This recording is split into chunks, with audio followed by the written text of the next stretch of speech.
Amén. Es tan hermoso y tan glorioso poder cantar al Señor y decirle que Él es digno. Amén, iglesia. También cantar de la bondad de nuestro Dios. Qué privilegio que tenemos de cantar de la bondad de ese Dios que nos salvó y cómo ahora podemos expresar esa bondad que recibimos hacia el mundo donde vivimos. Amén. Amén, amados hermanos.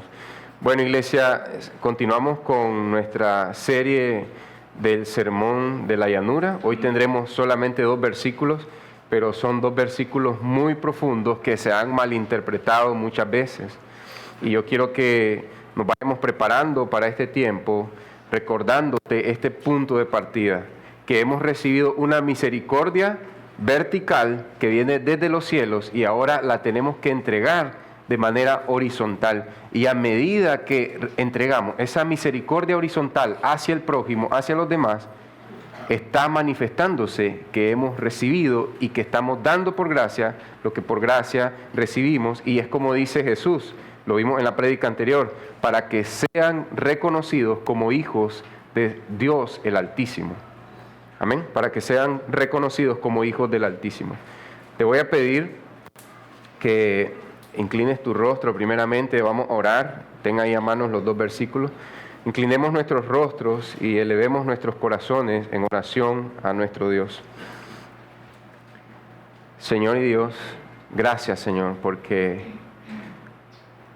es indescriptible, una gratitud tan enorme que puede haber en nuestros corazones porque cantamos santo, santo, santo a aquel Dios que podría consumirnos por solo una de nuestras rebeliones, por solo uno de nuestros pensamientos, Señor.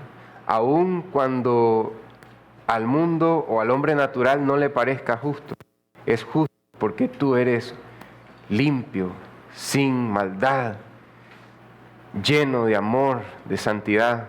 Así que gracias, Señor, por darnos este privilegio de cantarte por medio de Jesucristo.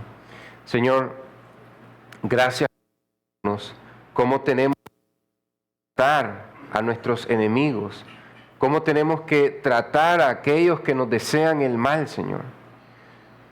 Y Padre, ya que nos has mostrado que tenemos que ser un reino de sacerdotes que proclaman tu justicia, tu verdad y tu a no ser autoritarios, a no ser verdugos de nuestros enemigos, a no ser vengativos, Señor. ¿Cómo podemos ser buenos mayordomos, Señor, de tu justicia? ¿Cómo podemos ser buenos mayordomos de tu misericordia, Señor? No lo sabemos. Enséñanos en tu palabra, enséñanos, porque también está la tentación que hagamos juicios injustos, aún siendo creyentes, aún siendo cristianos, que hagamos juicios injustos y que nos levantemos por encima del Señor. Ayúdanos para poder guiar a los demás a la justicia. Amén. Bueno, hermanos, tenemos Lucas 6, versículos 37 y 38. Animo, por favor, que siga orando durante el mensaje, por favor. Dice, inicia el encabezado, el juicio hacia los demás. Sigue hablando Jesús. No juzguen y no serán juzgados. No condenen y no serán condenados. Dice, perdonen y serán perdonados. Den y les será dado.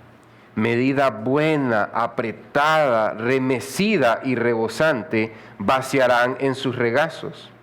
Porque con la medida con que midan, se les volverá a medir. Amén. Es imposible vivir tu día a día sin emitir juicios, sin juzgar. Si alguien toca la puerta de tu casa, vas a preguntar que quién está llamando a la puerta. No es que tocan la puerta y no estabas esperando a nadie y abres la puerta de golpe. Tienes que preguntar quién está buscando, quién está tocando la puerta. Eso es emitir un juicio. Yo necesito saber si es un familiar, un amigo, o alguien que estoy esperando, porque si tocas la puerta y no estás esperando a nadie, tocas la puerta y abres la puerta, puede ser delincuentes, ladrones, que están tomándote inadvertido, eres imprudente y terminan asaltando tu casa y lastimándote. Entonces uno tiene que ser muy cuidadoso. Incluso emite un juicio en un semáforo peatonal. A veces emitimos un juicio equívoco. Cuando nos pasamos en el peatonal y tenemos el rojo, el muñequito que está en rojo de no pasar. Pero cuando espera la luz verde del muñequito que dice puede caminar y te dan unos segundos, ahí está emitiendo un juicio. Y si no emite ese juicio para pasar, entonces es problema. Pero cuando emite un juicio, dice, ahorita es seguro que yo pase. Aún no está de más, pues, emitir otro juicio y ver si no viene un motorizado que se va a pasar sobre la cebra peatonal. ¿Ok? Entonces, todo el tiempo está emitiendo un juicio. ¿Por qué digo esto? Porque se ha escuchado por ahí que dice la gente de la cultura cristiana general, del catolicismo, del evangelicalismo, algunas personas que defienden a sus ídolos cantantes pseudoevangélicos y dicen, no juzguen. O a veces aquellas personas indulgentes y bonachonas que te dicen, no estés juzgando. Entonces, y en la Biblia que dice, no juzguen, y Jesús mismo lo está diciendo, ¿será que esto tiene conexión o es una mala interpretación de la frase, no juzguen? ¿Qué significa esto? Entonces, hermanos, es necesario recordar el contexto, lo que hemos visto hasta acá. Siguiente, por favor. Jesús dijo a sus discípulos, no juzguen y no serán juzgados. Pero recuerda que previo a este mandamiento, Jesús había dado ordenanzas de emitir un juicio para identificar quiénes son los que te están haciendo mal. Al que te haga mal, tú tienes que darle bendiciones. A tus enemigos tienes que amarlo. Entonces tú necesitas dictaminar, esta persona está oponiéndose a mi avance en la fe, entonces es un enemigo para mi fe. Y a esta persona no le voy a clavar un puñal, tengo que brindarle el amor que Dios me brindó a mí de manera inmerecida. Entonces, no es posible que Jesús primero te diga, juzga quiénes son los que te hacen mal, juzga quiénes son tus enemigos, y ahora te dice, no juzgues. Entonces, ¿de qué está hablando Jesús? Así que necesitamos juzgar, sí, estos que atentan contra nosotros, pero ahora Jesús dice, no juzguen y no serán juzgados. Yo pensaría, en primera instancia, de que cuando los discípulos de Cristo escucharon, si te dan en una mejilla, ofrécele la otra, eso significa poner un alto de manera no vengativa, de manera no violenta, poner un alto a la injusticia. El discípulo de Jesús se le da un poder, y diría alguno ahí, un poder conlleva una gran responsabilidad, y está la tentación en nosotros, así que yo puedo venir y mostrarle a esta persona que sus actos son condenables, lo voy a hacer. Está esa tentación en nosotros de ponernos como juez y verdugo de las personas, y por eso Jesús dice, no juzguen y no serán juzgados. Porque sí vamos a emitir juicio, pero digo yo que a los cristianos, a los creyentes, a los hijos de Dios se nos puede pasar la mano. Y por eso Jesús dice, no juzguen y no serán juzgados. Entonces, de entrada podríamos percibir que Jesús está poniendo un límite a la manera en que juzgamos, cuándo juzgamos y cuáles son las razones por las que juzgamos. Eso te establece límites. Entonces, ¿en qué sentido Jesús nos ordena juzgar? ¿En qué sentido Jesús nos ordena no juzgar? Eso es muy importante, amada iglesia. Y creo que sería bueno verlo de esta manera. Siguiente. ¿Cuándo juzgar? Si pueden ir, por favor, Juan 7:24, si no anotan la cita. ¿Cuándo juzgar? Miren a Jesús extendiendo un poco más este sentido de no juzguen, como dice la gente, para censurar la justicia y la santidad de Dios. Juan 7:24. No juzguen por la apariencia, dice Jesús, si no juzguen con juicio justo. En la primera parte del versículo, Juan 7:24, Jesús te está ordenando que no juzgues de manera prejuiciosa. Y en la segunda parte del versículo, Jesús te dice cuándo puedes juzgar. ¿Cuándo? Con un justo juicio. Es decir, cuando tengas esclarecidos los hechos, cuando tengas todas las evidencias y estés claro de esto. ¿Sabes qué? uno de estos días, y digo esto, hermano, delante del Señor con humildad, entendiendo que este texto no es lo que la iglesia necesita, es lo que todos necesitamos. No hablo aquí como un experto de Lucas 6, 37 y 38, no, hablo como alguien que está necesitado de saber vivir estos dos versículos. Entonces me pregunta mi esposa un día de esto, ¿ya le diste de comer a los perros? Y entonces yo le dije, no lo he hecho porque estuve haciendo esto, estuve haciendo acá, ahí nomasito, sacando mis buenas obras y lo que yo sí he hecho porque no hice esto, bueno, como le decimos a Dios, pero Señor, he hecho aquí. Entonces me dice ella, mira, no te estoy juzgando, me dice, lo que pasa es que te estoy preguntando porque si no has tenido tiempo, yo lo puedo hacer ahorita. Entonces, sí, le digo, tengo esa maña, tengo esa mala costumbre de que me preguntan algo y a veces pienso que me están juzgando. Y la gente tal vez solo quiere información, perdón por eso. Y me quedé pensando que eso es juzgar con un juicio injusto. Me hacen una pregunta y yo empiezo, sí, pero es que no, solo te estoy preguntando que me pases la información, no te estoy atacando. Pero nos pasa muchas veces, no solo cuando nos hacen una pregunta, sino también cuando alguien dice algo. Y yo, esto significa que esta persona tal cosa, y atacamos a la persona.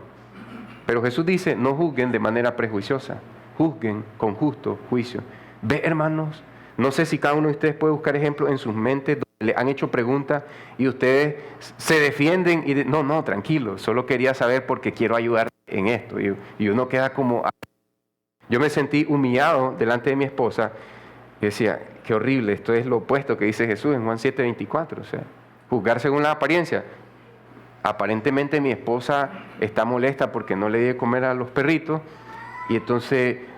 Yo le tengo que explicar que sí lo iba a hacer, pero no te estoy diciendo que por qué no lo ha hecho, solo quiero saber, yo lo puedo hacer. Entonces, hermanos, hasta que estén esclarecidos todos los hechos, podemos emitir un juicio. Mi respuesta correcta hubiera sido, no, aún no lo he hecho. Y ella que me hubiera dicho, pues lo voy a hacer yo. Pero estamos premeditadamente pensando, seguro que me quiere decir tal cosa, seguro que esta persona hizo tal cosa y por eso dice eso, voy a juzgar, voy a hacerlo premeditadamente, prejuiciosamente. Entonces, ¿cuándo juzgar? De esta manera, hermano. ¿Y cómo juzgar? Conscientes de nuestra propia maldad. Y aquí sí vamos a una porción en Gálatas 6 que es algo extensa, son 5 versículos. Gálatas 6...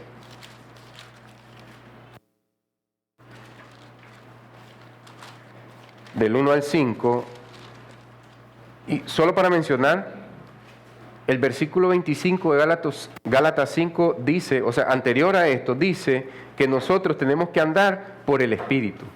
Y Pablo da una aplicación práctica, ¿cómo es que un creyente anda por el Espíritu? Gálatas 6, versículo 1. Hermanos, aun si alguien, esto está hablando a la iglesia, cristiano, ¿ok? Creyente.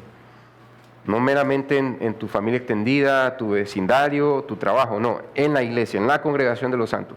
Aun si alguien es sorprendido en alguna falta, ustedes que son espirituales, los que andan por el Espíritu, ¿no?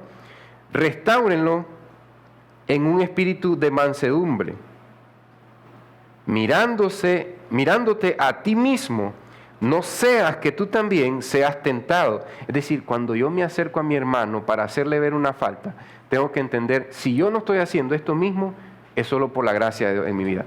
Y si yo lo estoy haciendo, esto que le estoy diciendo a mi hermano, también es para mí. Eso pasa muchas veces. Me he reunido con uno que otro líder y hablamos con alguien que esté en necesidad y después nos quedamos hablando. Y nosotros mismos estamos alentando, animando y confrontando a la persona y decimos entre nosotros, siento que Dios me confrontó con esta parte porque yo siento que en esta área también he sido descuidado. Sí, es que uno nunca deja de recibir de Dios, aun cuando uno está ministrando de parte de Dios. Entonces, hermanos, de esta manera tiene que ser tu actitud, sabiendo, no sea que tú también seas tentado, dice, lleven los unos las cargas de los otros y cumplan así la ley de Cristo. Hermano, este es el juicio que sí podemos hacer. Porque si alguien se cree que es algo, no siendo nada, se engaña a sí mismo. O sea, ¿qué significa esto? Cuando yo me creo superior al hermano que está luchando con algo y lo único que hago es juzgarlo y condenarlo, entonces me estoy creyendo superior, me estoy engañando a mí mismo. ¿Ok? pero que cada uno examine su propia obra, y entonces tendrá motivo para gloriarse solamente con respecto a sí mismo y no con respecto a otro. Te toca confrontar el pecado de alguien, de uno de tus hijos, de tu esposo, de tu esposa, y resulta que tú no luchas con eso, tú no luchas con las finanzas, tú no luchas con aquí, con la aprobación, y entonces te puede pasar de que estás, yo no soy como esta persona. Ya está haciendo una comparación. En ese mismo momento, lo que yo tengo que hacer cuando ese pensamiento esté en mi mente para juzgar justamente es, yo no soy como Cristo. O sea, a la par de Cristo, quedo humillado y aplastado. Entonces no me puedo estar comparando con alguien que esté en lucha, porque mi objetivo es restaurar a esa persona y que esa persona crezca a la imagen de Cristo. Pero la tentación de mi carne va a ser, wow, cómo Dios me usa, estoy ministrando a esta persona. Le mostré, le hice ver su pecado a esta persona. Amén. Y siempre hay un temor de que los miembros no pueden mostrar el pecado al liderazgo, y sí se puede. Porque aquí dice Pablo que andemos también en el Espíritu, dice el capítulo anterior. Entonces dice, ustedes que son espirituales, restáurenlo con un espíritu de mansedumbre. Tiene que ser alguien más espiritual que el que está fallando. No dice eso. Eso es lo que dice. Lo único que dice es que los que andan en el Espíritu tengan el objetivo de restaurar a la persona. No te dice, ustedes que son más espirituales o que son más piadosos, porque hemos recibido un mismo Espíritu Santo. Amén. Pero muchas veces pasa en las iglesias, no toquéis al ungido. Y hasta hay un salmo de eso, pero lo aplican a personas que están, que su Dios es el vientre y que están usando la palabra de Dios para enriquecerse. Y no puedes decir nada porque el pastor, pero sí puedes decir, ¿por qué? Porque el buen pastor es Cristo y nosotros estamos aprendiendo a pastorear como Cristo lo hizo. Pero Él lo hizo en perfección y nosotros vamos a fallar. Y qué bendición es cuando alguien te puede hacer ver tu error. Entonces, hermanos, creo que es necesario como iglesia saber esto de acá. Amén. Que podemos juzgar con un juicio piadoso sin elevarnos por encima del prójimo que necesita ver su propio pecado. Entonces, ¿cómo lo hacemos? Considerando nuestra propia maldad. ¿Y por qué juzgamos? Porque quiero avergonzar a la persona, porque quiero roer a mi hermano, porque quiero ponerlo en su lugar. No, lo hacemos porque Cristo lo ordenó. Lo hacemos porque queremos glorificar a Dios. ¿Dónde está esta ordenanza de Cristo que emita un juicio, que tenga un criterio sobre la maldad dentro de la iglesia? O sea, la congregación de los santos. Mateo 18, 33 al 35, dice así.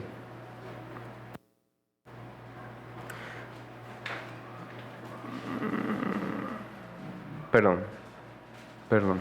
Mateo 18, 15 al 17.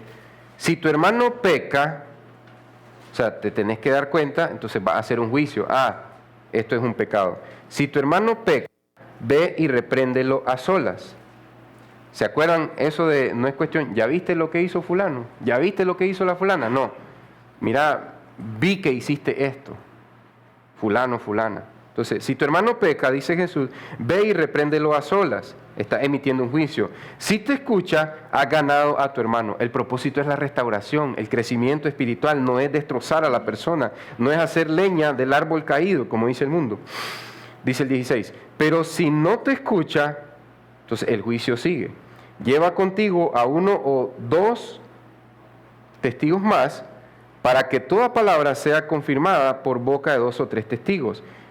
Y si te escucha, y si rehúsa escucharlos, o sea, dilo a la iglesia, y también y si se rehúsa también escuchar a la iglesia, sea para ti como el gentil y el recaudador de impuestos. ¿Qué quiere decir? Sea para ti como un publicano, como un pecador.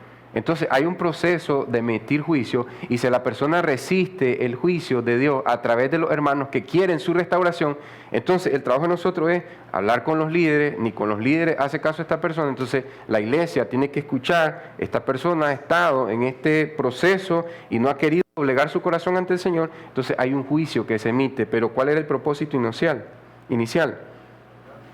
Ganar a tu hermano para que siga siendo más y más como Cristo. Amén. Entonces, hermanos, ¿Por qué lo hacemos? Porque es una ordenanza de Cristo.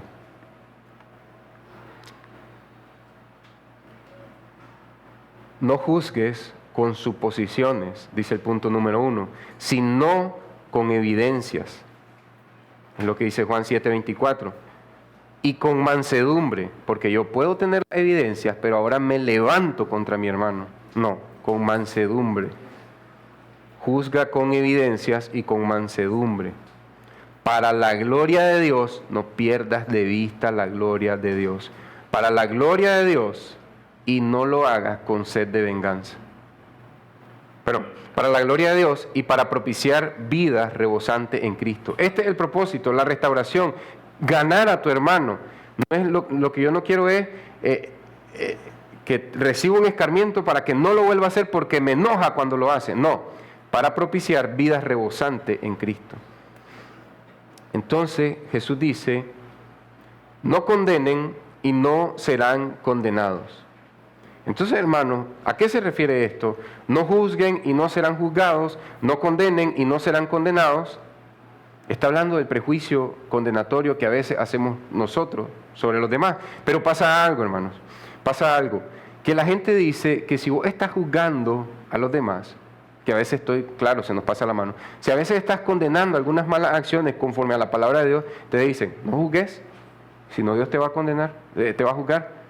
No condenes, si no Dios te va a condenar. No está hablando Jesús de la condenación final, del juicio final, porque cuando empezó a predicar Jesús en Lucas 6, el sermón de la llanura, Él dijo, ustedes son bienaventurados, a ustedes les pertenece el reino de Dios. Así que no es posible que primero le dice, su estado es de personas bienaventuradas, su estado es de dueños del reino de Dios, y ahora les diga que si ustedes juzgan, si ustedes condenan, Dios los va a juzgar y los va a condenar, porque entonces estaría revocando los dones de la salvación de Dios. Y dice Romanos que los dones de Dios son irrevocables. Amén. Entonces no es que Dios te da la salvación, te dice, eres miembro del pueblo de Dios, eres parte del reino de Dios, pero si juzga, va a ser condenado por Dios. No está diciendo eso. ¿Qué está diciendo? Que si yo estoy juzgando a la gente y condenando a la gente, van a decir, esta persona es muy severa, esta persona es muy estricta, todo lo toma personal. Y cuando yo cometa un error, ¿qué va a hacer la gente? Contra mí, de manera muy estricta y severa. ¿Y qué va a pasar? Hermanos, hermanas, tengan misericordia. Ahora sí, ¿verdad? Como es para vos y pedís misericordia. Entonces, a veces queremos que nos tengan misericordia, pero nosotros somos despiadados para juzgar. Y Jesús dice, si estás de manera prejuiciosa, severa, condenatoria, cuando has recibido la misericordia de aquel Dios perfecto, siendo tú un pecador imperfecto, si estás con esa actitud, lo que va a pasar es que los de allá afuera, en el sentido horizontal, no van a ser compasivos contigo. Pero si tú muestras la compasión de Dios en tu trato con el prójimo, van a decir, bueno, esta persona me ha perdonado muchas veces, porque yo no lo voy a perdonar. Pero hermanos, no es lo que el mundo dice. El mundo dice que tú seas condescendiente, que tú apañes el pecado, que tú sobes el pecado para que después te soben tu pecado. Eso es perverso, eso no es lo que está aquí. Aquí dice que tú seas compasivo, y dice Jesús, y es probable que te revuelvan un juicio compasivo también. Amén. Pero ¿por qué lo vas a hacer tú? Porque fuiste tratado con compasión por parte de Dios. Por medio de Jesucristo. No condenen y no serán condenados. Perdonen y serán perdonados. Aquí es puntos que explican esto. Primero, Dios nos perdona. Este es un proceso. Si Dios nos perdona, Jesús nos dice en el sermón de la llanura, ustedes son bienaventurados, y si somos bienaventurados en Cristo, somos capacitados para dar y recibir perdón y misericordia, porque es lo que has recibido, perdón y misericordia. La pregunta es, ¿has creído en Cristo? ¿Has descansado en Él? Porque entonces sí has recibido la misericordia. Si no, estás tal vez luchando por cómo compensar. Y es lo mismo del ejemplo que yo puse. No di de comer a los perros, pero ya hice esto, ya limpié esto, ya ordené esto. Entonces nos presentamos ante Dios y la gente dice mucho esto cuando se le predica el Evangelio. Bueno, es cierto que yo no he cumplido esas partes de la ley, pero yo he dado limosna a los pobres, una vez fui a cuidar a un enfermo, una vez hice aquí, una vez hice allá. Entonces tratamos de pensar que con buenas obras podemos compensar las áreas donde rompimos la ley de Dios. Amén. Y no es así, ante Dios no es así. Es un prejuicio condenatorio. Por eso Jesús dice, no condenen, no juzguen, y no serán juzgados, y no serán condenados. No por Dios, sino por la gente, nuestro semejante. ¿Cómo es posible que alguien como tú y como yo, que hemos recibido misericordia y perdón, no querramos ser una fuente de misericordia y perdón para nuestros hermanos en la iglesia, para nuestra familia, en nuestros círculos familiares, para nuestros vecinos, para nuestros compañeros de trabajo y para el mundo entero? ¿Por qué no lo vamos a hacer? Recuerda, hermano, no pierdas de vista esto. A veces dar misericordia y hacer el bien es mostrarle a los demás su error, pero ¿con qué actitud, con qué corazón lo haces? ¿Cuál es lo que te motiva y cómo es tu semblante? Porque cuando te acercas con un juicio estricto y severo, que no es el juicio que recibiste en Cristo, y le dices a la persona, eso que hiciste es malvado, eso que hiciste es tal aquí, tal allá, y no dices, mira, eso que hiciste no estuvo bien. Entonces la persona lo que hace es que juzga que lo mejor es no escucharte y cierra su corazón. Y empieza a defenderse con el intelecto y empieza a defenderse con argumentos y condena tu exhortación. Y dice, yo desecho esa exhortación, yo desecho esa reprensión, porque está condenando tu condenación, la que estás haciendo hacia él. Pero cuando tú hablas en verdad y amor, como dice Proverbio, en verdad y amor, la persona dice, no, abre su corazón, medita en su conciencia y dice, bueno, sí, esto no está bien. Tal vez empiece a divagar, pero he hecho esto. Pero ahí sería el momento de guiar a la persona, pero ya está pensando en algo, esto no está bien. Pero cuando juzga y condena a la persona, tu familiar, tu hermano en la iglesia, tu compañero de trabajo, cuando juzga a la persona, tus amigos, tus vecinos, cuando juzga y condena, la persona emite un juicio y dice, cierro mi corazón ante esta persona que me está juzgando y condeno la manera en que esta persona me está abordando. ¿Y qué? No hay un ganar a la persona, a la rectitud y a la justicia, al buen juicio. No hay un ganar a esa persona.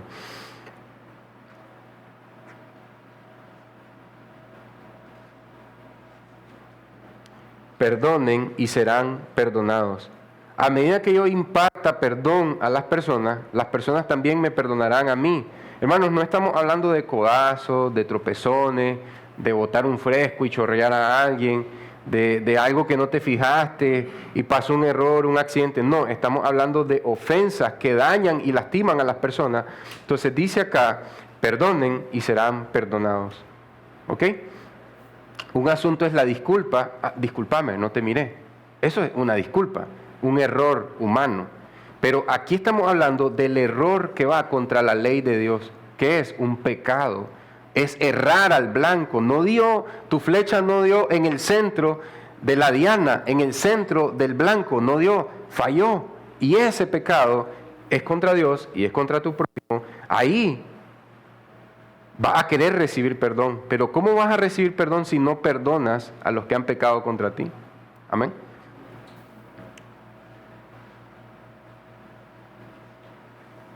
No juzgues, punto número 2, no juzgues a los que te ofenden, asegúrate de cuando juzgues a los que te ofenden, asegúrate de hacerlo con hambre de la justicia de Dios. No juzgues prejuiciosamente, asegúrate que estás juzgando con hambre de la justicia de Dios y no con sed de venganza. ¿Sabes que en el Sermón del Monte, Mateo 6, creo que versículos 9 en adelante o del 6 en adelante, tiene el Padre Nuestro, una oración modelo? De esa oración pueden salir ramificaciones, cómo orar, los elementos que tiene, pero hay una porción que dice en Mateo, perdona nuestras ofensas como también perdonamos a los que nos ofenden. Como también perdonamos a los que nos ofenden. Es decir, que haya un relativo entre la manera en que yo imparto el perdón, es solo un reflejo de cómo tú, Señor, desde los cielos me impartes perdón. Y dice, perdona, a Dios le está pidiendo perdón, como nosotros perdonamos a los que nos ofenden. ¿Quiénes nos ofenden? Los pecadores. ¿Y qué voy a hacer yo con ellos? Perdonarlos. Y entonces, ya que yo soy pecador, yo también tengo que pedirle perdón a mi prójimo cuando yo lo ofenda. Yo tengo que decir, perdóname por esto que dice, porque está implícito en el Padre Nuestro. No es cuestión, discúlpame por el codazo, es perdoname por la herida que te causé. Perdón por esto que hice. Pero en Lucas pasa algo distinto. Ahí está, sí. Dice el Padre Nuestro en Lucas, o sea, el Padre Nuestro es algo que Jesús pudo enseñar más de una ocasión, dice en Lucas, y perdónanos nuestros pecados, ya no dice ofensas. Ahí en griego está la palabra hamartía, que significa pecado. En griego, errar en el blanco, exactamente significa eso. Perdona nuestros pecados, porque también nosotros perdonamos a todos los que nos deben, a todos nuestros deudores. ¿Qué significa esto? No es cuestión de vengo a reclamarle a Dios. Mira, Dios, perdóname porque yo siempre estoy perdonando a la gente. No. Significa, debido a esto, que yo he recibido perdón y estoy perdonando a los que me ofenden porque he recibido un perdón y lo doy al prójimo. Debido a esta relación que he obtenido contigo, Señor, te pido que perdones mis pecados. ¿Sabes qué? Decía un predicador, el Padre Nuestro no es para incrédulos. O sea, aunque sí podría un incrédulo orar esto. El Padre Nuestro te muestra la relación de una persona que ya entró, de una persona que ya entró en relación de padre e hijo. El Padre Nuestro es para hijos perdonados. Padre Nuestro, a los que le recibieron se les dio la potestad de ser hechos, llamados hijos de Dios. Ahora como hijos, en el diario vivir, pides perdón por tu ofensa del día a día. Perdona nuestros pecados. Sí, hijo, te perdono. No es el perdón de aquel publicano que está pidiendo un perdón porque se arrepiente de sus pecados y necesita un nuevo corazón. No, es el perdón del día a día y el Padre Nuestro incluye eso. Aunque esta oración es significativa a un incrédulo, quiero que esté claro de que la profundidad de esta oración del Padre Nuestro solo la puede entender el que ya ha sido perdonado eternamente y la va a vivir en el día a día. Entonces, hermano, este es el sentido que da Lucas, este es el enfoque que da Lucas en el Padre Nuestro. Perdona nuestros pecados porque nosotros ya estamos viviendo en tu perdón y lo estamos dando, Señor. Entonces, por esta realidad que tú causaste en nosotros, perdona nuestros pecados del día a día, Señor. Entonces, iglesia, quiero dar una advertencia muy seria y que preste atención. Puede que alguno de ustedes esté ahí sentado y aún no ha nacido de nuevo, aún no ha entregado su corazón a Cristo. Incluso puede que algunos de ustedes, no puedo saber quién, solo Dios puede saber esto, pero nosotros podemos indagar en nuestros corazones. Algunos de ustedes esté pensando de que, bueno, yo le he dicho a Dios, cámbiame, Señor, y yo he sentido que todavía Él no ha hecho su obra salvífica en mí, pero le has dicho, Señor, dame un nuevo corazón, le has dicho, hazme nacer de nuevo, pero le has dicho, me rindo a ti, entrego mi corazón a ti, renuncio a mi vida, renuncio a todas mis buenas acciones, renuncio a todos mis pecados, renuncio a todos mis vicios, o solo le dices, cámbiame, Señor. Porque sí, le tienes que pedir a Dios que te cambie, pero también tienes que renunciar delante de Él. Amén. Entonces puede que entre nosotros, más de alguno esté engañando a los líderes de esta iglesia, y es posible hacerlo, puede engañar a los líderes de esta iglesia, pero nunca va a poder engañar a Dios. Dios no introduce a nadie en su reino si esa persona no lleva en sus manos el perdón de Dios. La manera de entrar al reino de Dios es haber sido perdonados por Dios. ¿Por qué menciono esto? ¿Qué relación tiene? Porque yo puedo decir en la iglesia que yo estoy bien, yo estoy sirviendo, yo estoy liderando, yo estoy haciendo acá, pero no quiero perdonar a mi papá. Es muy típico eso, no perdonar al papá, más que a la mamá. ¿Por qué? Porque el papá es la manera que nosotros aprendemos a conocer al Padre Celestial. No importa la edad que tengas. ¿Hay falta de perdón hacia tu papá? Me niego a perdonar a mi papá, que me rechazó, me abandonó, me traicionó. Me niego a perdonar a mi papá, que prefirió a mi hermano antes que a mí. Y muchas otras cosas más. Aún cuando has tenido un papá, aún nosotros que somos padres cristianos, pecamos contra nuestros hijos y ellos tienen que aprender a entender y a aprender que Dios es el Padre perfecto y que sus papás y mamás necesitan ser más moldeados al carácter de Cristo. Entonces, iglesia, presta mucha atención a esto. necesitamos el perdón de Dios para poder entrar al reino de Dios. Y si ya tiene el perdón de Dios, si ya ha sido perdonado, entonces ahora posee un don, un tesoro, y puede dar de ese tesoro a los demás. Como yo recibí un perdón del cielo, puedo perdonar. Pero si dices, no puedo perdonar a esa persona por lo que hizo, imagínate que Dios pensara eso de mí y de ti. Yo no puedo perdonar a Jimmy por lo que él hizo. Yo no puedo perdonarte a ti por lo que tú hiciste. Dios nunca diría eso. Dios diría, te perdono por lo que Jesús hizo en la cruz. Él pagó por tus pecados. Amén. Amén. Entonces yo puedo perdonar porque Jesús me perdonó a mí. Pero si dices, no puedo perdonar a esa persona, tienes que perdonarla. Ahora, recuerda la prédica anterior, perdonar a una persona no es ponerte de tapete de una persona, porque el sabio ve el mal y se aparta. ¿Ok? Pero si tu corazón no soporta a esa persona, no tolera a esa persona o tiene que tragar grueso para poder estar a la par de esa persona, probablemente no has perdonado a esa persona. Un familiar, un amigo, en el matrimonio, un hijo también puede pecar contra un papá contra un hijo, y entonces tenemos toda esa cosa ahí que como cristianos tenemos que ser sanados, pero si estamos en una condición engañándonos a nosotros mismos y engañando a la iglesia, hoy podemos venir a Dios y decirle, Señor, quiero un corazón libre, un corazón sano. ¿Por qué hago esta distinción? Porque hay cristianos, verdaderos cristianos, que deciden no perdonar, son creyentes y tienen un corazón no sano. No sano. Y hay personas que no son verdaderos creyentes y deciden no perdonar porque necesitan un nuevo corazón. Entonces es necesario que tengamos ese corazón, porque de nada sirve engañar a la iglesia y despertarse, como dice Mateo 7, Señor, Señor, en tu nombre hicimos todo esto. Y que Jesús diga, no los conozco. Nunca entraron a mi reino con esa bolsa de perdón. No pudieron dar perdón. No los conozco, no sé quiénes son. Apártense de mí. Hay otra ocasión, Lucas 13, versículo 26. Señor, Señor, escuchábamos de ti en las plazas. Comimos contigo. O sea, recibimos de ti. No solo te dimos servicio, Mateo 7. Recibimos de ti. No los conozco. Lucas 13, 26. No los conozco. Apártense de mí. Nunca los miré con la bolsa del perdón, dando perdón a los demás. Es que esa persona no se lo merece. Yo tampoco me merezco el perdón de Dios. Tú tampoco te lo mereces. Y recibimos un perdón que no nos merecemos. Y una vez que entiendo que yo no me merezco el perdón de Dios, puedo dar perdón a las personas que no se lo merecen. No me voy a poner de tapete de esas personas, pero sí voy a tener un corazón livianito, ligero, para el trato con esa persona, pero guardándome distancia, porque sé que esa persona me puede volver a traicionar y me puede volver a lastimar. Creo que es un poco difícil ver la diferencia, pero a medida que ore, el Espíritu Santo te irá capacitando para esa acción.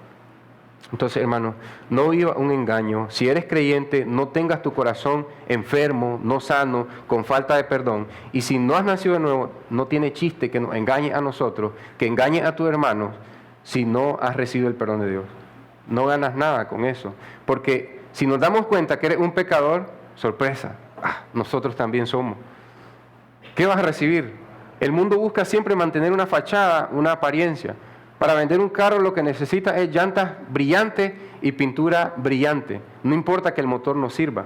Y así también queremos ser las personas. Que la apariencia esté pulcra, pero ¿qué dice Jesús? Sepulcros blanqueados. En la iglesia todos parecen, dice Jesús, en la iglesia, la sinagoga de los fariseos, todos parecen sepulcros blanqueados. Y Jesús no quiere eso para ti. Jesús quiere que estés limpio por dentro del vaso y por fuera del vaso. Y eso solo lo hace el perdón de Dios en nuestras vidas. Nada más. Entonces, si has recibido el perdón misericordioso de Dios, punto número 3, si has recibido el perdón misericordioso de Dios, posees perdón y misericordia para dar a aquellos que no se lo merecen. Porque eso es lo que nos dice nuestra carne. Esa persona no se merece mi perdón. Yo tampoco me merezco el perdón de Dios. Ninguno de nosotros se merece el perdón de Dios, pero Dios nos perdona abundantemente en Jesucristo. Entonces, si recibimos un perdón y una misericordia así, damos misericordia y perdón a personas que no se lo merecen. ¿Puedes ver cómo Jesús pone el balance? Lo que escucharon sus discípulos, hagan este bien, muéstrenle a los demás que se están pasando de la raya, pero no sean severos. No les estoy dando licencia para martajar a la gente. No le estoy dando licencia para roer las conciencias de las personas. Le estoy indicando cómo mostrarle a los pecadores: esto que está haciendo no es correcto, pero háganlo con misericordia, porque ustedes fueron tratados con misericordia. Amén. Aun cuando Dios nos sacude en una enfermedad que nos tumba para llamarnos a la salvación, aun cuando Dios nos sacude tocando la salud de uno de nuestros hijos, haciéndonos perder cosas para llamar nuestra atención y mostrarnos: estás bajo condenación y muerte, aún así Él está acercándonos a sus brazos de amor. Creo que Isaías 65, que dice,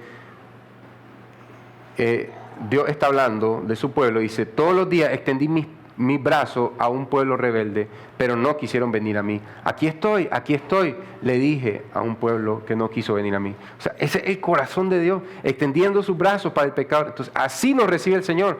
O sea, pasa todos los años de nuestra vida donde no nos hemos arrepentido, si son 20, 30, 40, 50, 60, 80 años sin arrepentirnos, y Dios pasa diciéndonos, en todas las iglesias que hemos pasado: aquí estoy. Y no quisieron venir a mí. Y hoy te das cuenta que no has venido realmente a Dios. ¿Tú crees que Dios va a hacer? Ahora que te diste cuenta, cierro mis brazos y no te recibo. No, te recibe, porque Jesús dice: el que a mí viene, por ningún motivo, bajo ninguna circunstancia, lo echaré fuera. ¿Por qué? Porque ha venido a mí. Pero ¿qué es lo que dice el pecador? Hasta que yo esté con una decencia moral, buscaré al Señor en la Biblia y en la iglesia. Y Jesús dice: el que a mí viene en rectitud moral, no lo echaré fuera. Él dice: el que a mí viene, por ningún modo, a pesar de cómo venga, a pesar de que venga como el publicano, a pesar de que venga como la prostituta, a pesar de que venga como la mujer adúltera, o como sea quien venga, si viene a mí, por ningún motivo yo lo echaré fuera. Aunque sea un hombre vengativo como Simón el cananita, aunque sea un hombre avaro como Mateo el publicano que se vuelve apóstol de Cristo, aún así yo no le echaré fuera. Aunque sea un vulgar y corriente como Pedro el pescador, por ningún motivo yo lo echaré fuera. Amén. Amén. Ese es la misericordia y el perdón de Dios que recibimos. Y es la misericordia y perdón que nosotros somos llamados a dar. Si está ahí en Mateo 18, si no te pido que vaya ahí, pueden ponerlo también. Dice, es la parábola del siervo que no quiso perdonar. Solo resumo el inicio de esta parábola. Hay un siervo que es un mayordomo que recibe una cantidad de millones de dólares, podríamos decir así, y él la reparte entre otros mayordomos que están bajo su cargo, y a él, después de rogar, el rey le perdona la deuda. Esta parábola no tienes que hacer cada conexión con cada hecho de la salvación. Solo mira el grosso de la parábola, porque nos perdemos en estar conectando significado y simbolismo que no está Jesús haciendo referencia a eso. Entonces pasa que este hombre sale perdonado de la presencia del rey, y cuando se mira a un colega, en vez de decirle: mira, ¿te acordás de esos millones de dólares que echamos a perder? Nos perdonaron la deuda. Sí, me acaban de informar. En vez de hacer eso, lo agarra y lo empieza a ahorcar y decirle: pagá todo lo que debes. Y este sí le podía pagar porque era un monto menor, eran miles de dólares. Bueno, por lo menos en unos años, pero lo va a pagar. El otro necesitaba como 400 años de trabajo para poder pagar la deuda. ¿Y qué dijo él? Te pagaré. No entendiendo el perdón del rey, estamos en la parábola, ¿verdad? Entonces él viene y agarra y empieza a ahorcar a su consiervo, a su colega, y entonces vienen los otros consiervos y van y le dicen al rey. Lo llama el rey y le dicen el 33. ¿No debías tú también tener misericordia de tu consiervo, así como también yo tuve misericordia de ti? Estoy leyendo en Reina Valera 2015 por el uso de la palabra misericordia, que se conecta bastante con el griego y con el tema de hoy. Así como yo tuve misericordia de ti, y su señor enojado, está contando Jesús la parábola, lo entregó a los verdugos hasta que le pagara todo lo que le debía. 400 años de cárcel. Ese hombre se iba a podrir en la cárcel.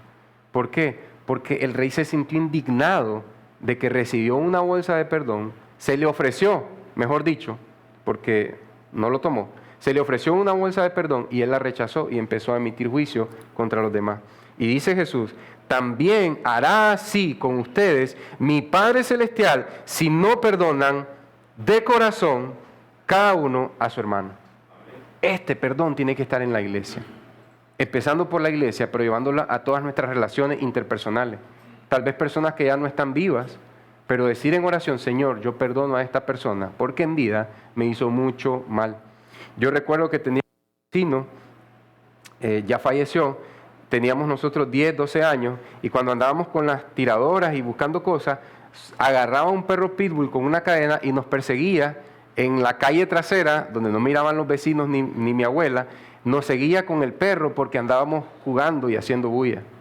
Soltaba el perro pitbull con una cadena y nosotros nos llenábamos de pavor. Cuando llegaban las pelotas a su casa, les metía un cuchillo y las tiraba ponchadas. O sea, pero intimidaba, porque o sea, que te sigan con un perro pitbull teniendo 10 años, eso es algo traumático, pero piensa en todas estas cosas que te han ocurrido a ti.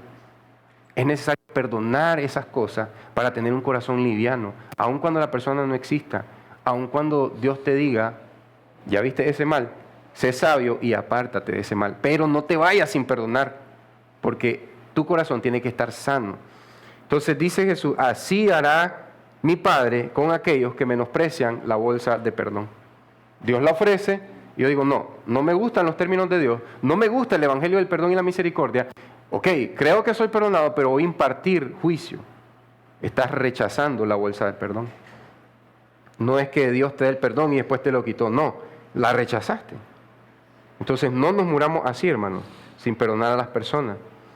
¿Sabes qué? Yo pienso que si eres creyente, sí o sí vas a ir al cielo, pero los demonios se han dispuesto a hacerte vivir la vida más miserable en este lado de la eternidad. Y una de las vidas más miserables es escoger no perdonar, guardar rencor. ¿Quieres eso para ti o quieres un corazón sano? Amén. Entonces Jesús dice, uno de los versículos más malinterpretados de la Biblia, den y les será dado. Aquí el Evangelio de la Prosperidad empieza, amén, aleluya, gloria a Dios. ¿Sabes qué? Recuerdo a los 18 años,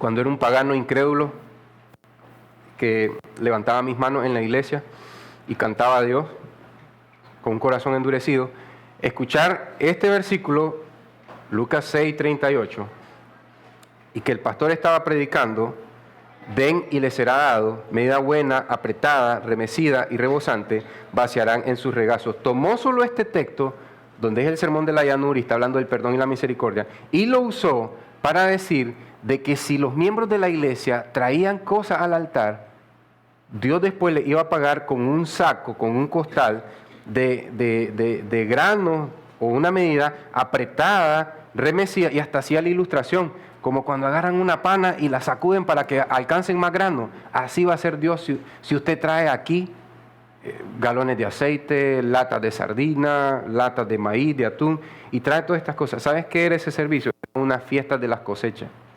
O sea, ponen unas grandes canastas y los miembros traen plátanos, traen arroz, frijoles, aceite, y el pastor estaba predicando que si la iglesia traía esas cosas para estimular a la iglesia, Dios le iba a regresar medidas remecidas, apretadas.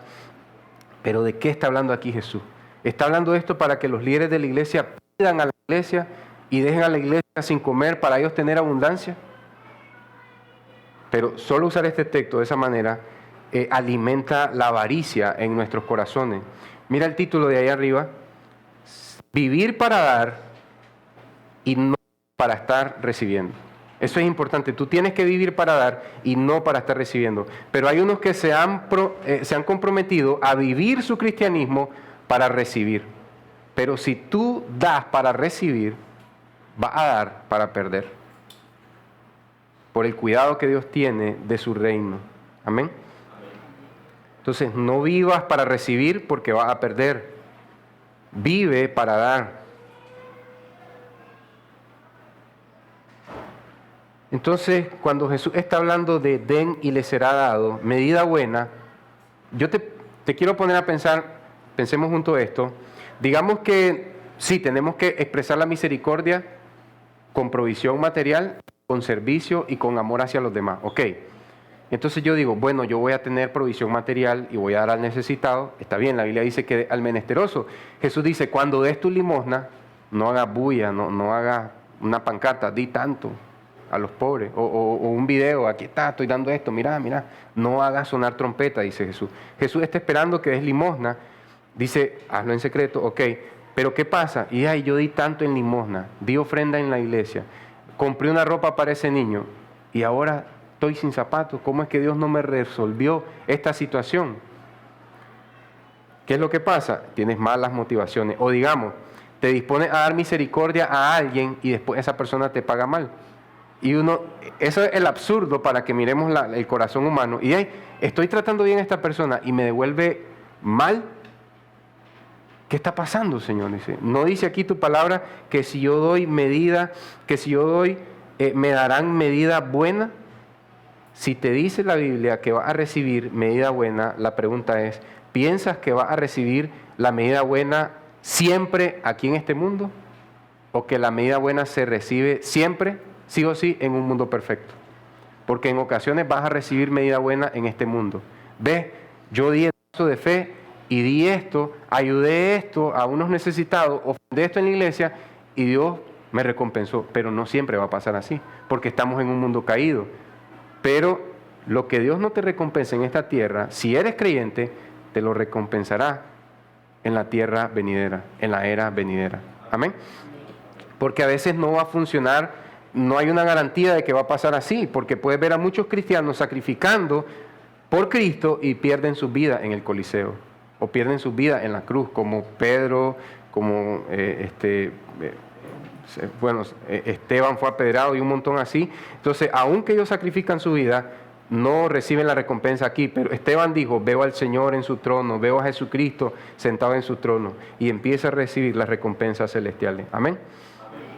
Pero no te sorprendas si el Señor te responde en esta tierra, y tampoco te decepciones si Dios no te responde aquí, porque sí o sí te va a responder.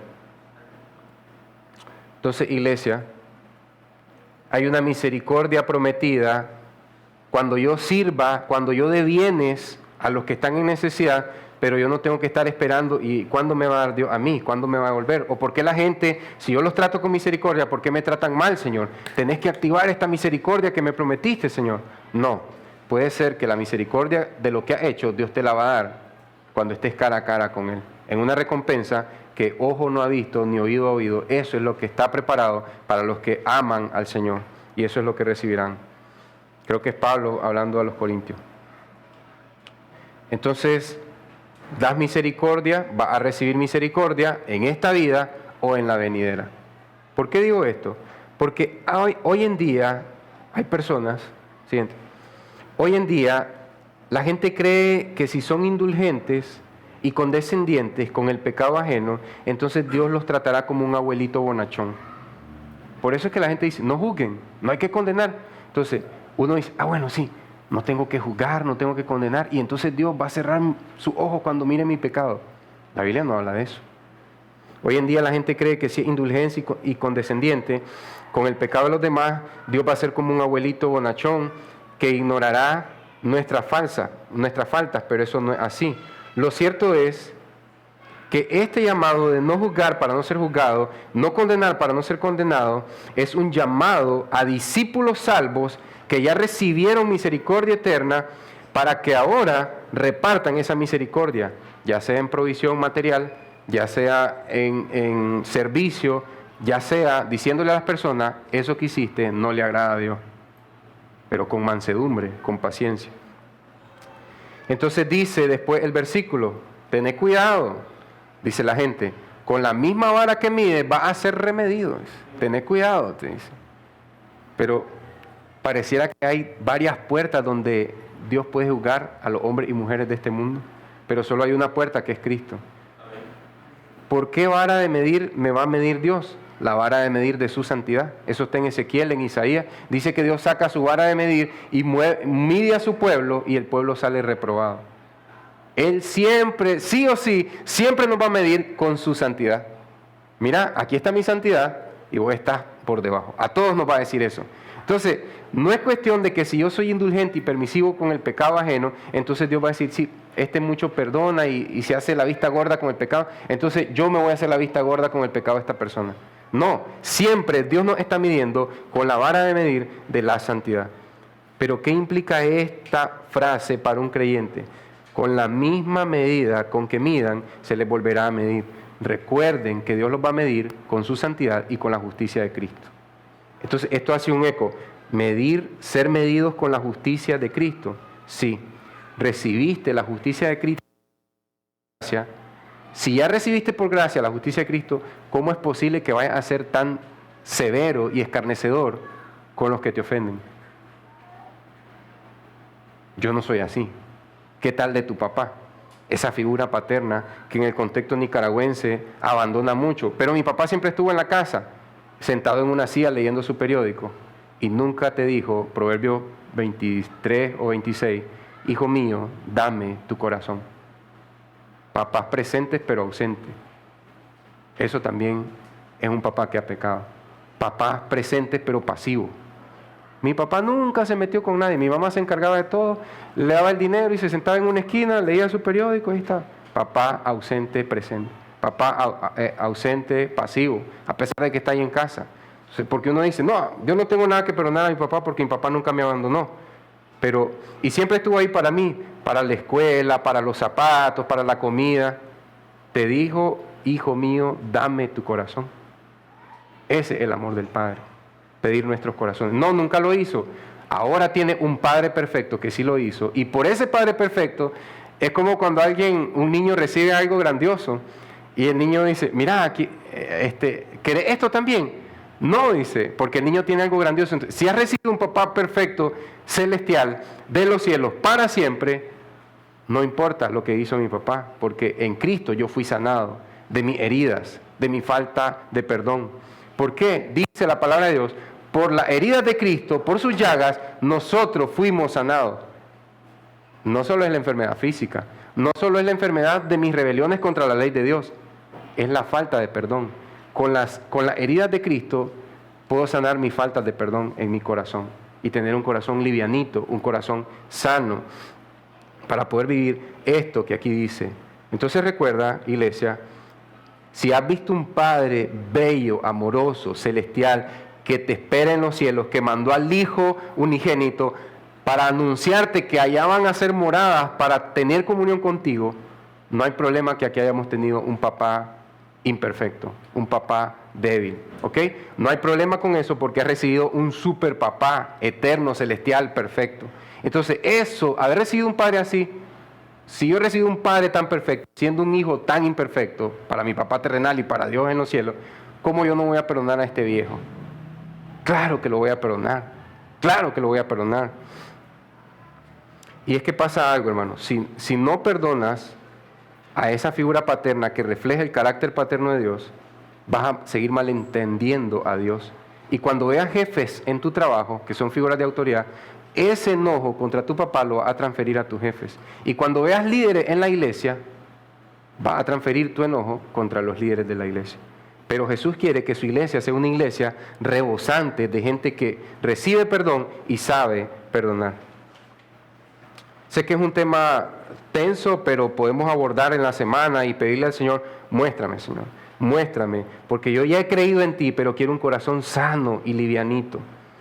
Entonces, hermanos, mira la aplicación.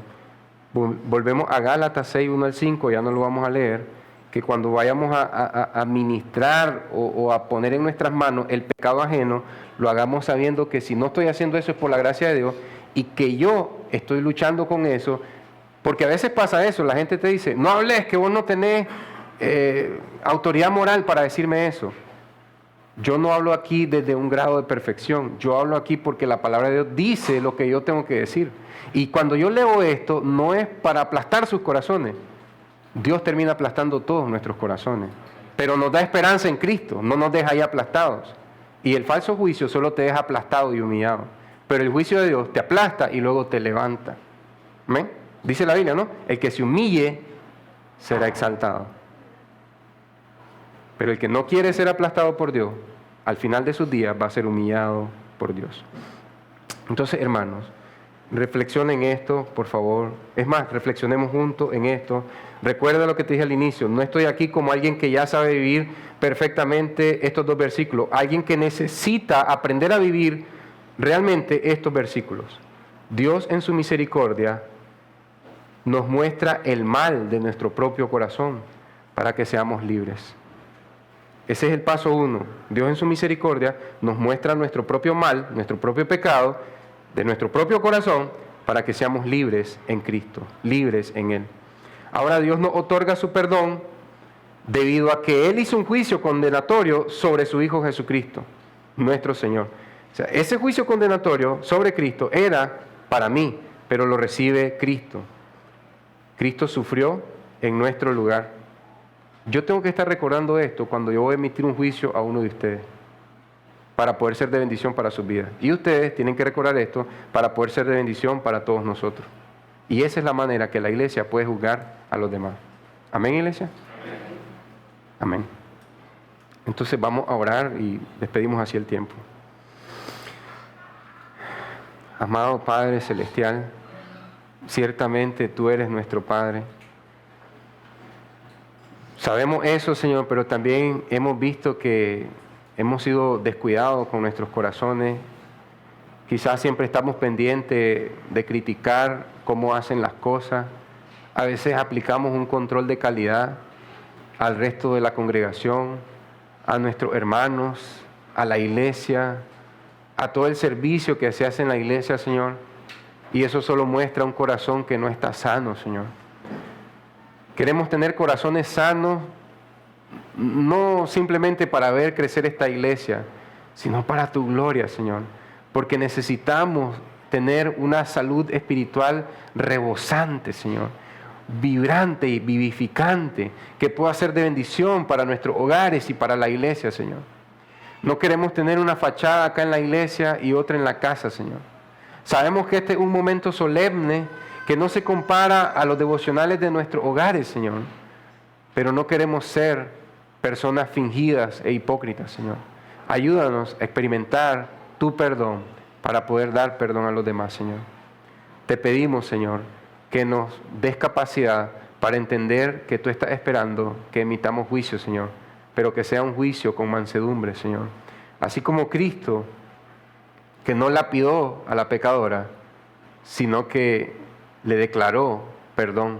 Así nosotros queremos mostrar a los pecadores cómo pueden ser perdonados por Dios sin dejar de señalar su falta y sin dejar de señalarla de una manera prudente, tierna, compasiva, Señor. Ayúdanos, Señor, a ministrar la verdad, pero hacerlo en amor. No por sed de venganza, sino para tu gloria, porque tú eres digno y porque hemos recibido misericordia, Señor. También ayúdanos para poder servir y poder tener fraternidad con aquellas personas que nos han hecho daño, Señor. Y también ser sabios para apartarnos de aquellas personas que tenemos que perdonar, pero que no nos podemos confiar tampoco en ellas, Señor. Ayúdanos, Señor. Son muchas cosas, pero tu Espíritu Santo nos puede guiar a toda verdad. En el nombre de Jesús. Amén. Amén, iglesia. Son amados.